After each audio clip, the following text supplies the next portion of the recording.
Hi, and welcome back to my channel. Today I'm going to be doing a COMSOL tutorial on Axisymmetric transient heat transfer.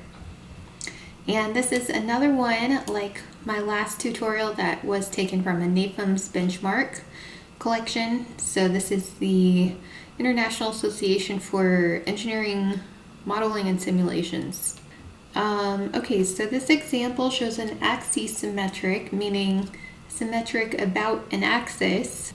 So the cylinder is axisymmetric. So the following revolved surface plot shows the temperature distribution after 190 seconds. So we've got a axisymmetric transient thermal analysis with a step change to 1000 degrees Celsius at time 0. The left boundary is the symmetry axis. The other boundaries have a temperature of 1000 degrees. The entire domain is at 0 degrees at the start, which represents a step change in temperature at the boundaries. In the domain, use the following material properties. The density rho is 7850 kilograms per meter cubed. The heat capacity is 460 joules per kilogram per degree. And thermal conductivity is 52 watts per meter per degree. The benchmark case is described with a simulation time of 190 seconds, so just over 3 minutes. This model doubles the simulation with two scenarios. So the first scenario is the temperature condition of 1000 degrees is maintained during all the simulation.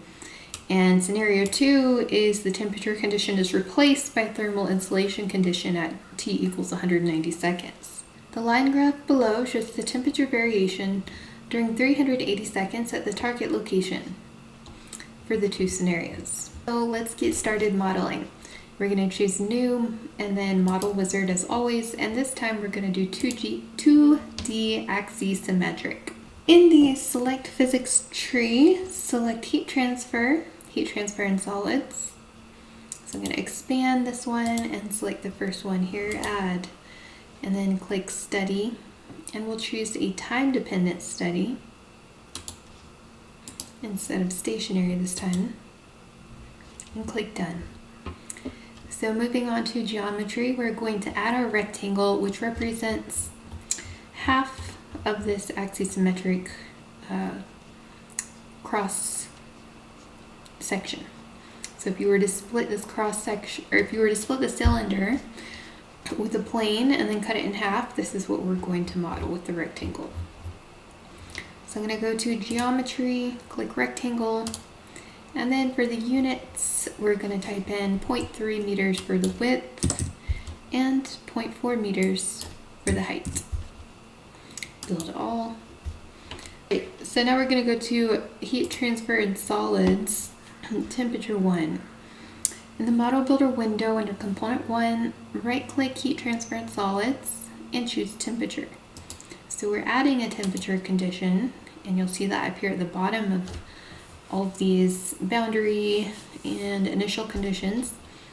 And for T0, we're going to override the default of 293 Kelvin and type 1000 degrees Celsius. So if you're inputting units, just put them in hard brackets, and it will convert them to the COMSOL SI units. So now we're going to input the conditions for solid 1, and in the settings window for solid, locate heat conduction solid section, which is right here at the bottom. And from the K list, we're going to change this from material defined to user defined and type in the value 52 watts per meter per Kelvin. Locate the thermodynamic solid section right underneath it, and from row, again, we're going to change from material to user defined and put in the value we were given at the beginning of 7850 kilograms per meter cube. And then from CP, we're going to do user defined and put in 460 joules per kilogram per Kelvin. Now, for initial values, we're going to set the initial temperature to 0 degrees C. If you were to put something else in, say you couldn't remember it was deg C. If you just put in C, it will highlight your, or it will put your text in yellow, or this sort of gold, this marigold color. And that tells you something's wrong with your units. Or it could be anything, it doesn't have to be your units. But if you hover over it, it says deduced unit is C, Celsius, expected is Kelvin. So in order to make the appropriate conversion, it has to be in the accepted syntax, which is deg C. So I'm sure there's documentation in here. You can go look it up. I usually just Google things if I have a question. Okay, so time-dependent continuous simulation with heating. In the model builder window under study 1, step 1, time-dependent. Down here, we're going to go the settings for time-dependent and type time-dependent continuous simulation with heating and the label. So we're just making this a little more descriptive and adding continuous simulation with heating. And locate the study section, so study settings section. So for the output times, we're going to put in the range 0, 10,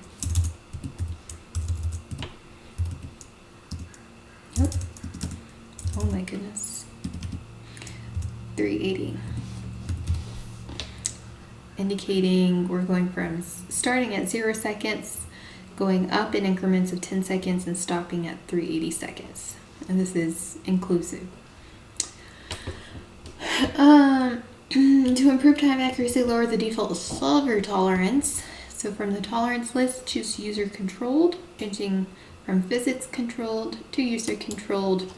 And the default is 100th, and we're going to change it to 1e negative 5. Not 1e negative 5. So from 1e negative 2 to 1e negative 5, making the tolerance smaller and thus the model more accurate. In the home toolbar, click compute. So you can either, okay, and then we're just going to do a little results, a little work with the results, and that'll be it. Okay, so it took 10 seconds to compute. And to get the plot shown in figure 1, just change the unit as follows. In the settings window for 3D plot group, locate the data section. You have to expand the 3D plot group and then click on surface. And now we're going to find the expression section, and from the unit list, we're changing the unit from Kelvin, the default, to degrees C. And hit plot. Alright, so there's the same plot that we had in figure 1. And next, we're going to create a contour plot. The second default plot group visualizes the temperature field using a contour plot. So same information, just visualized a different way, right? So we're going to add a cut point 2D plot. In the results toolbar, click this icon that's a dot inside of a box. So results toolbar.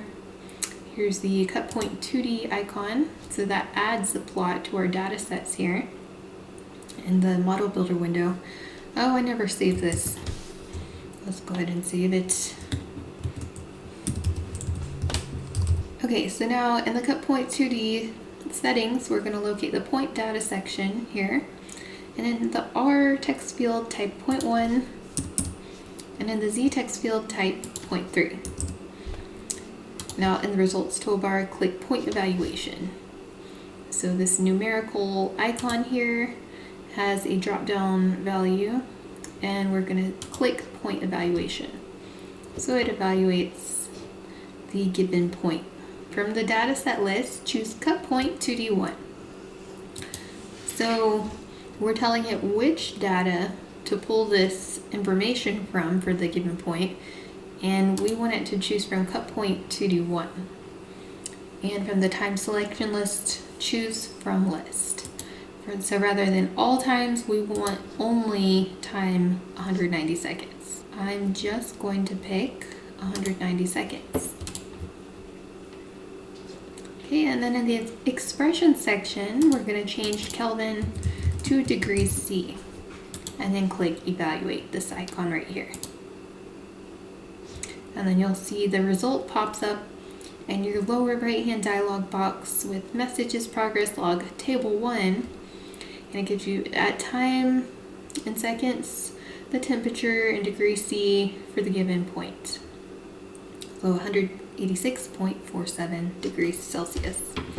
So for the second scenario, as an optional extension of the model, you can add a study sequence where, starting from 190 seconds, the boundaries are thermally insulated. So we'll click on home again, add study, and this time we're going to do we're doing another time-dependent study. Click add study. Let's expand this a little bit. Okay, so it added study 2 over here. I'm going to close out of that. We're going to label time-dependent first part with heating.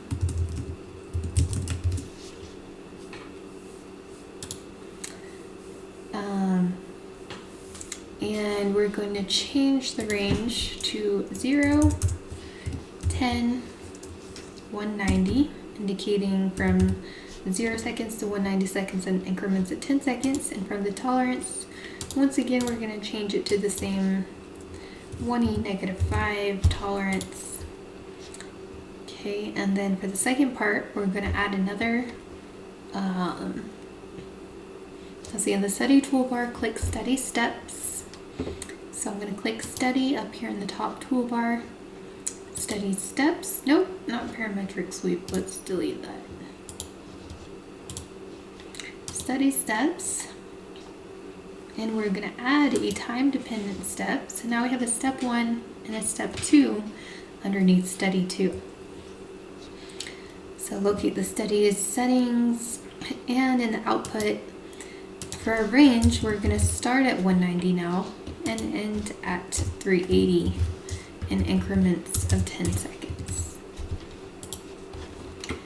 Okay, look, from the tolerance, we'll change it again to user-controlled 1e-5. And locate the physics and variable selection section. Select the Modify Model Configuration for Study Step checkbox. So we're going to check this, and in the tree, select Component 1, Heat Transfer in Solids, Temperature 1, and disable this little no icon at the bottom underneath this drop-down menu in the Physics and Variables section. So now it's disabled for this time period defined for step 2 of the time-dependent study.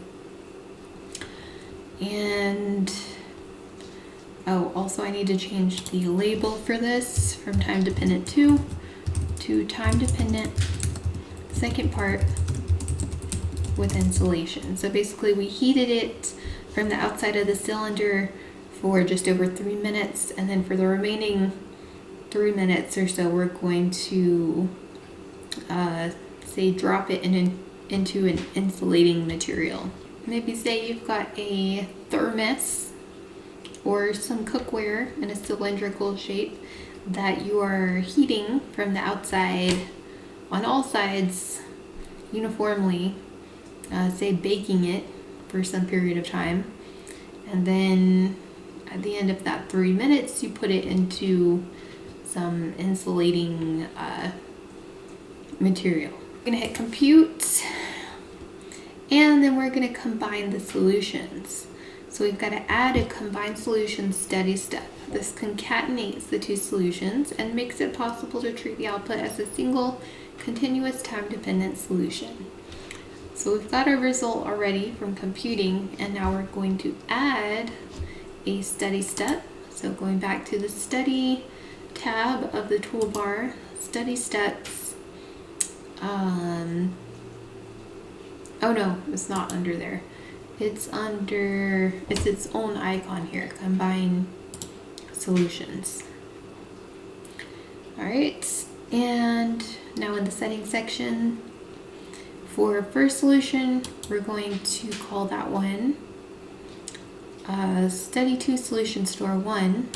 So from your solution operations, you can choose concatenation, summation, weighted summation, or remove solutions. So we're going to leave it as the default concatenation, the current selection for the second solution.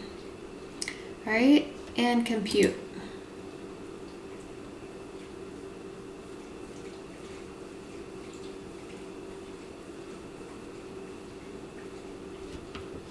Surface. In the model builder window, expand the temperature 3D HT1 node and click surface.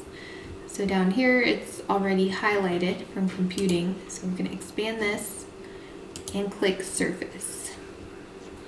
In the settings window for surface, locate the expression section. From the unit list, choose degree C. Click plot again. All right, so that just changed our units. Cut point 2D continuous heating. In the model builder window, under results datasets, click cut point 2D1. The first cut point plot we made. And in the settings window for cut point 2D, type cut point 2D continuous heating. And now we're going to add a similar plot for the new combined solutions. Okay, so in the results toolbar, click cut point 2D. This little icon again. And in the settings window, type cut point 2D, combined solutions. And we're gonna put the same point of interest in here, radius 0.1 meters, Z equals 0.3 meters. Join temperature difference. In the results toolbar, click more data sets. So I'm going to results, more data sets, and choose join. In the settings window for join, type join temperature difference in the label text field. So we're just being very descriptive about what we're plotting, and then locate the data 1 section. From the data list, choose cut point 2D continuous heating. Cut point 2D continuous heating. And data 2, we're going to select the combined solutions. All right, the default method for combination is different, so we'll leave that.